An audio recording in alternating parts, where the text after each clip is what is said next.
नमस्कार। स्वागत है आपका न्यूज़ लॉन्चर पर। मैं हूं अशोक वानखेड़े, लेकर आया हूं आपका कार्यक्रम द डायरेक्ट हिट।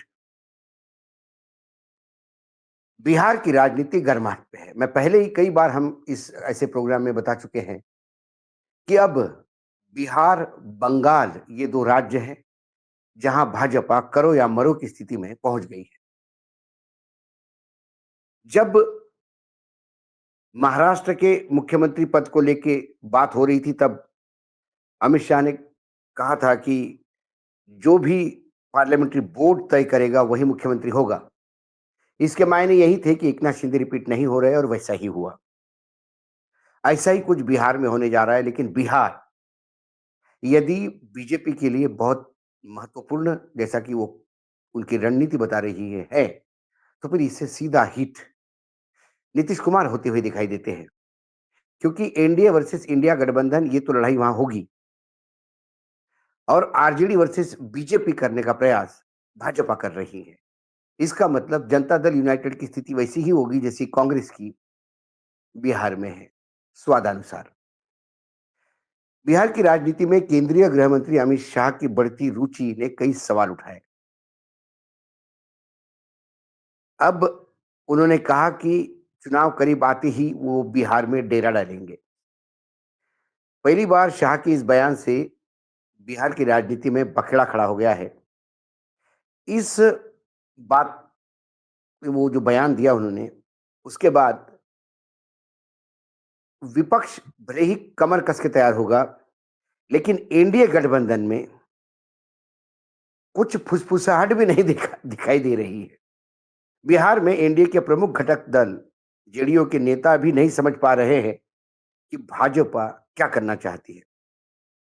भाजपा के नेता अमित शाह ने जब डेरा डालने की घोषणा की, तो काफी उत्साहित तो है, लेकिन जेडीयू की मौन सहमति या जेडीयू की खामोशी, क्या यही बता रही है कि वो साथ में है या वो अनकंफर्टेबल पोजीशन में है। जब उन्होंने ये बात कही थी, तब जेडीयू के राष्ट्रीय अध्यक्ष संजय कुमार झा भी मौजूद थे। गुजरात में शाश्वत मिथिला समारोह में पहुंचे अमित शाह ने कहा कि अब वो बिहार में डेरा डालेंगे। इतना ही नहीं, उन्होंने ये भी कहा कि अयोध्या में तो राम मंदिर बन गया है, अब मिथिला में माता सीता का मंदिर वो बना के रहेंगे। 3 महीने के अंदर अमित शाह का बिहार के संदर्भ में यह दूसरा बयान है। पहली बार उन्होंने एनडीए के सीएम फेस को लेकर ये बता दिया था कि पार्लियामेंट्री बोर्ड तय करेगा कौन सीएम होंगे। इससे जेडीयू के नेताओं में थोड़ी नाराजगी भी दिखी। फिर नीतीश कुमार भी थोड़े से चुप्पी साध के बैठे थे, तो लोग कह रहे थे कि कुछ खेला होने जा रहा है। लेकिन बाद में नीतीश कुमार ने चुप्पी तोड़ी और फिर कहा कि मैं आरजेडी के साथ दोबारा जाने की कोई गलती करूंगा नहीं। इसके मायने ये है कि अब वो बीजेपी के साथ ही है, चाहे पार्लियामेंट्री बोर्ड के मेंबर तय करेंगे अगला मुख्यमंत्री कौन होगा, या फिर बीजेपी अपना मुख्यमंत्री बनाए। अमित शाह को भाजपा का चुनावी रणनीतिकार कहा जाता है, चाणक्य कहा जाता है। राज्यों में भाजपा की लगातार हो रही जीत के पीछे अमित शाह की रणनीति और उनकी बेहदा मेहनत हमेशा अधिक रही है। 2017 का वो दौर याद कीजिएगा, जब उत्तर प्रदेश में विधानसभा चुनाव थे और अमित शाह को उत्तर प्रदेश के चुनाव की जिम्मेदारी सौंपी गई थी। करीबन 2 साल पहले उन्होंने वहां डेरा जमा दिया था। बूथ स्तर का उनका चुनावी मैनेजमेंट काफी असरदार रहा। यूपी में भाजपा की सरकार बन गई। अब वो बिहार में डेरा डालने की बात कर रहे हैं। अब आप समझ सकते हैं, बिहार के हालात भाजपा को अनुकूल बनाने में अमित शाह एक क्षमता रखते हैं, ये लोग सभी मानते हैं। उनकी चुनावी रणनीति को इससे भी समझा जा सकता है कि उन्होंने कई ऐसे नेताओं की भाजपा की में जमात खड़ी कर दी है, जो इलेक्शन एक्सपर्ट है। झारखंड में सुस्त पड़ी भाजपा को गति देने के लिए असम के सीएम हेमंत विश्व शर्मा को लगाया था। साथ में उनके मध्य प्रदेश के यशस्वी मुख्यमंत्री और वर्तमान में केंद्रीय मंत्री शिवराज सिंह चौहान को भी भेजा था। अब धर्मेंद्र प्रधान भी उन्हीं टीम के मेंबर हैं। हालाँकि झारखंड में यदि स सोरेन सीएम सोरेन साहब को यदि जेल नहीं होती, तो वो सिम्पैथी नहीं मिल पाती और शायद एंटी इनकम्बेंसी उनको खा जाती। लेकिन उनके एंटी इनकम्बेंसी का हाल बीजेपी ने ही उनको ढूँढ के दिया, जो उन्होंने 6 महीने के लिए जेल में डाला और फिर ज़मानत हुई तो उनपे ये बताया गया कि इनके खिलाफ तो कोई आरोप ही नहीं लगते। इसका एक एडवांटेज सोरेन को मिला और वो फिर से सत्ता में आए। अब जनकपुर में जब सीता का मंदिर बनाने की बात कही और चुनाव से पहले बिहार में डेरा डालने की बात कही, तो जैसा कि मैंने पहले भी कहा वहाँ सन्नाटा पसरा हुआ है। जेडीयू के अध्यक्ष संजय झा की कार्यक्रम में मौजूद थे लेकिन वो कुछ बोल नहीं पाए और उनका ना बोलना ही मुख्य सम्मति माना जाता है। लेकिन फिर जेडीयू क्या बिहार के कई लोग जानते हैं, संजय झा का अतीत ही बीजेपी का रहा है। या लोग ये कहते हैं दबी जुबान में कि संजय झा को बीजेपी ने ही जेडीयू में भेजा और वो इतने सक्सेस हो गए कि वो वहाँ पे अध्यक्ष के रूप में स्थापित हुए हैं। अब उनका झुकाव तो बीजेपी के प्रति रहता ही है और समय-समय पे दिखता भी है। अब कार्यकारी अध्यक्ष के नाते संजय झा ने भी कोई टिप्पणी नहीं की और मूक सम्मति दर्शा दी।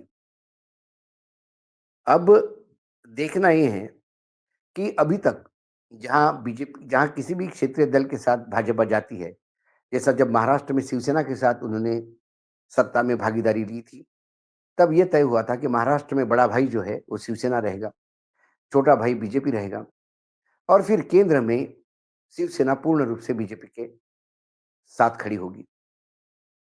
लेकिन समय के चलते बीजेपी ने अपने रूट्स सत्ता में बने रहते अपनी संगठन की ताकत बढ़ाई और स्थिति ये आई कि शिवसेना को छोटा भाई और बीजेपी को बड़ा भाई। जब शिवसेना की ये बात गले नहीं उतरी और शिवसेना के तेवर थोड़े बागी दिखाई दिए, तो उन्होंने शिवसेना की तोड़ दी। अक्सर भाजपा अपने रणनीति का एक हिस्सा मानती है इसको। ऐसे ही बिहार में भी महाराष्ट्र जैसी स्थिति है।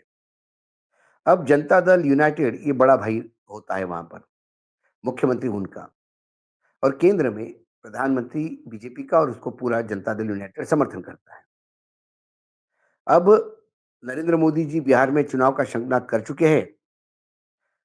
बिहार आने की बात डिप्टी सीएम और भाजपा के पूर्व अध्यक्ष सम्राट चौधरी ने कहा कहते हैं कि अमित शाह की डेरा डालने की जो बात कर रहे हैं, उससे जनता दल यूनाइटेड में इतना कोई कसमसाट तो नहीं है।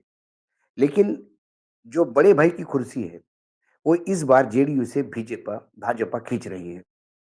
वर्तमान में भी देखा जाए तो भाजपा के पास विधायक ज़्यादा है जेडीयू से। ये तो नीतीश कुमार की एक आभा थी जो जेडीयू को मुख्यमंत्री पद मिला। लेकिन अभी वो पूर्ण रूप से बड़े भाई के रोल में आना चाहते हैं। क्या जेडीयू का मुख्यमंत्री पद इस बार बीजेपी के हाथ में चला जाएगा? और नीतीश क्या नेपथ्य में चले जाएँगे? मैं डेरा डालूँगा या पार्लियामेंट्री बोर्ड तय करेगा, इस पे एनडीए के बाकी घटक दल भी लगातार चुप्पी साधे हुए हैं। ये या तो भाजपा का दबदबा है या बाकी छोटे घटक दलों को ये पता है कि बिहार में उनकी नैया तभी पार पड़ेगी जब वो बीजेपी के साथ चलेंगे। सीटें कम मिलने पर केंद्रीय मंत्रिमंडल से इस्तीफे देने की धमकी वाले हिंदुस्तान आवाम मोर्चा एचएएम के संस्थापक जतिन राम मांझी के साथ लोक शक्ति जनशक्ति पार्टी जो रामविलास पासवान के गुट की है, एलजेपीआर के राष्ट्रीय अध्यक्ष चिराग पासवान, ये तमाम नेता आरएलएम के कुशवाहा, उपेंद्र कुशवाहा, ये सभी मौन हैं या कुछ हद तक उन्हें भी ऐसा लग रहा है कि नीतीश कुमार की जगह बीजेपी आ जाए, तो उनको ज़्यादा सूट होगी। उनके सत्ता में और उन्हें पावर यानी सत्ता में शेयर ज़्यादा मिल सकता है। तो उनकी चुप्पी, जेडीयू की चुप्पी, ये मौन स्वीकृति तो नहीं। और यदि अमित शाह डेरा डालने की बात कर रहे हैं बिहार में, तो बिहार में फिर आरजेडी और कांग्रेस को भी सोचना होगा। एक तरफ कांग्रेस बिहार में उन्होंने क्रांतिकारी ऐलान तो कर दिया कि कन्हैया कुमार और पप्पू यादव की अगुवाई में काम होंगे। अल्लू वीरा जो नए इंचार्ज थे, वो भी ग्रास रूट वर्कर ढूँढ रहे थे। फिर बिहार को लेके एक 35 बिहार के पुराने नेताओं को बुलाकर एक मीटिंग होनी थी, वो कैंसल हो गई। कोई कहते हैं उसमें आरजेडी का दबाव है, कोई कहते हैं कि बीजेपी की जो स्लीपर सेल है कांग्रेस, उन्होंने ही इसमें पलीता लगा दिया। लेकिन कांग्रेस को जो भी वहाँ स्टेप उठानी होगी, वो या तो ये सोच के कि आने वाले 2 चुनाव हम वैसे ही मेहनत करेंगे और 2 चुनाव के बाद अपनी ताकत दिखाएँगे और 2025 के चुनाव में यदि उनको वाक़ई पूरी ताकत से लड़ना है, तो फिर उनके पास आरजेडी के साथ जाने के सिवा कोई चारा नहीं। और आरजेडी के साथ भी वैसे ही जाना पड़ेगा, क्योंकि आरजेडी के साथ जाना के मायने ये है कि आरजेडी जो कहती है उसको आपको मानना होगा। फिर आप वहाँ छोटे भाई के मुद्रा में हैं। लेकिन सवाल ये है कि जनता दल यूनाइटेड का होगा क्या? यदि छोटे भाई के स्थिति में आए तो? अब जेडीयू में इस बात की चिंता है कि नीतीश कुमार को यदि भाजपा पहले जैसी तवज्जो नहीं दे रहा है, तो पार्टी का क्या होगा? इस क्रम में नीतीश कुमार के बेटे निशांत कुमार को राजनीति में लाने की बात हो रही है। लेकिन सबसे पहले उन्हें जेडीयू की कमान सौंपनी पड़ेगी। यानी निशांत को जेडीयू का राष्ट्रीय अध्यक्ष बनाना पड़ेगा। निशांत के हरनौत विधानसभा चुनाव लड़वाने की भी चर्चा हो रही है। अब क्या निशांत के अंडर बाकी जनता दल यूनाइटेड के काम करेंगे, जो जेडीयू में बीजेपी के पहले से स्लीपर सेल बैठे हुए हैं, वो कितना निशांत को एडजस्ट होने देंगे? या निशांत को सामने लाने से ऐसा कोई जादुई चमत्कार होगा कि इसमें जेडीयू फिर से बड़ा भाई बन सकता है? ऐसे कई सवाल हैं जो सबके मन में, जेडीयू के नेताओं के भी, कैडर के भी मन में है। यदि निशांत को लाना ही था तो पहले लाते, बहुत देर कर दी। और नीतीश कुमार का गिरता स्वास्थ्य, उनकी जो हरकतें हैं पब्लिक लाइफ में, वो एक मजाक का विषय बनती है। और दूसरी ओर भाजपा लगातार आक्रामक है, हिंदुत्व को लेकर आक्रामक है। जो लोग, कई विश्लेषक मानते हैं कि बिहार एक कास्ट डिवाइडेड सोसाइटी है और वो बिहार में हमेशा कास्ट कॉम्बिनेशन और कास्ट इक्वेशन बहुत ज्यादा चलता है। लेकिन बहुत से जो ग्राउंड रिपोर्टिंग पे जो लोग हैं, जो स्ट्रिंगर्स है अलग अलग चैनल्स के, या जिला लेवल पे या तहसील लेवल पे जो रिपोर्टर्स है, उनका ये मानना है कि अब हिंदुत्व बहुत हावी हो रहा है कास्ट पे। और यदि ये हिंदुत्व हावी होता हुआ दिखाई देता है, तो 2025 का चुनाव ये बीजेपी का होगा क्या? क्योंकि सीता माता का मंदिर भी एक बड़ा इशू होगा। कुल मिलाकर मैं अब बिहार में डेरा डालूंगा, इस वक्तव्य से सीधा हिट मुझे जनता दल यूनाइटेड और नीतीश कुमार होते हुए दिखाई देते हैं। लेकिन नीतीश कुमार रिएक्शन क्या देंगे? लोग बोलते हैं कि खेला होगा। खेला, ये खेला अब बिहार में नहीं होगा। अब जो भी खेला होना है वो 2025 के चुनाव में होगा और खेला जनता करेगी, जो जनता को समझ में आएगा। क्योंकि अभी कोई भी नेता बिहार में खेला करने की स्थिति में नहीं है।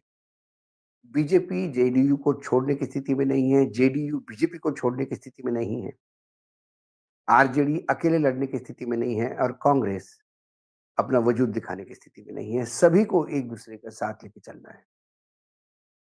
आज डायरेक्ट हिट इतना ही। कल फिर आता हूँ किसी विषय के साथ। तब तक के लिए नमस्कार। देखते रहिएगा न्यूज लॉन्चर।